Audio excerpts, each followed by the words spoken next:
மயிலாடுதுறை மாவட்டம் தரங்கம்பாடி தாலுகா என் சாவடி கிராமத்தில் சுமார் 200 ஆண்டுகள் பழமையான வெள்ளை வாரண விநாயகர் கோவில் உள்ளது. இக்கோவிலில் கும்பாபிஷேகம் செய்வதற்காக திருப்பணிகள் செய்து முடிக்கப்பட்டு, கோவில் முன் யாகசாலை அமைத்து அதில் புனித நீர் அடங்கிய கடங்கள் வைக்கப்பட்டு, நேற்று முதல் கால யாகசாலை பூஜை தொடங்கியது. அதனைத் தொடர்ந்து இன்று 2ஆம் கால யாகசாலை பூஜை நிறைவு செய்யப்பட்டு, பூர்ணாகுதி செய்யப்பட்டு மகா தீபாராதனை காண்பிக்கப்பட்டது.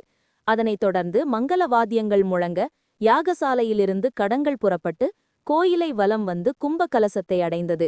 கும்பகலசத்தில் புனித நீர் ஊற்றப்பட்டு கும்பாபிஷேகம் வெகு விமர்சையாக நடைபெற்றது.